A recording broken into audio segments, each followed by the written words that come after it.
जय जय रामकृष्ण हरी. सुजनहो, श्री ज्ञानेश्वर माऊलीकृत श्री हरिपाठातला चिंतनाचा पुढचा अभंग येतो तो असा. एक नाम हरी, द्वैत नाम दुरी, अद्वैत कुसरी विरळा जाणे. समबुद्धी घेता समान श्री हरी, शमदमावरी हरी आला. सर्वा घटी राम देहादेही एक, सूर्यप्रकाशक सहस्त्र रश्मी. ज्ञानदेवा चित्ती हरिपाठ नेमा, मागील या जन्मा मुक्त झालो. श्री ज्ञानेश्वर महाराज या अभंगात श्री हरिनामाची फलश्रुती सांगतात. प्रत्येक ठिकाणी अभंगांमध्ये माऊलींनी स्वतःच्या अनुभवाच्या आधारावरच मूळ तत्व सांगितलं आहे.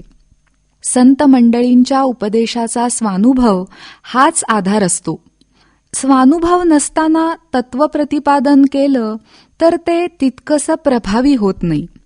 ऐकणाऱ्याच्या मनातही त्याची खोलवर सत्यता उमटत नाही. इथं स्वतः माऊली म्हणतायत की नित्यनेमानी सतत हरिपाठ केल्यामुळं, हरिनामाच्या अखंड अनुसंधानात राहिल्यामुळं मी जन्ममरणाच्या चक्रातून, यातनांमधून मुक्त झालो आहे. नामस्मरणामुळं भगवंताशी जीवाचं ऐक्य साधलं जातं. म्हणजेच जीव आणि शिव या दोन भिन्न समजल्या जाणाऱ्या परंतु तत्वतः एकच असणाऱ्या स्थितीचं अद्वैत ज्ञान ज्याला प्राप्त होतं तो स्वतःच परब्रह्म शिवस्वरूप होतो. पण असं अद्वैत साधणारा अत्यंत विराळा अर्थात दुर्मिळच आहे.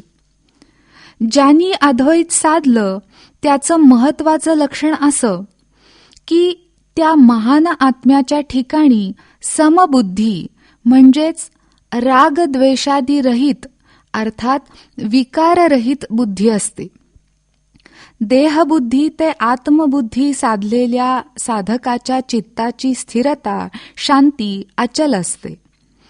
हरिनामाच्या जोरावर समबुद्धी साधणाऱ्याला शमदमादी इतर मार्गांचा अवलंब मनोजय साधण्यासाठी करावाच लागतो असं नाही.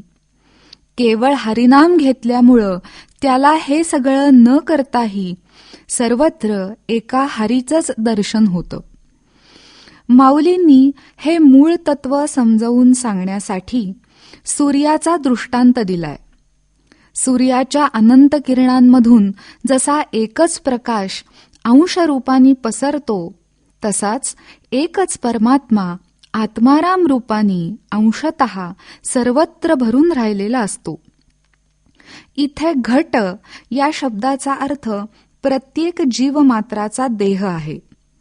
विश्वात जेवढे सूक्ष्म किंवा विशाल देह आहेत त्या सर्वांमध्ये चैतन्य रूपाने एकच परमशक्ती प्रवाहित होत असते.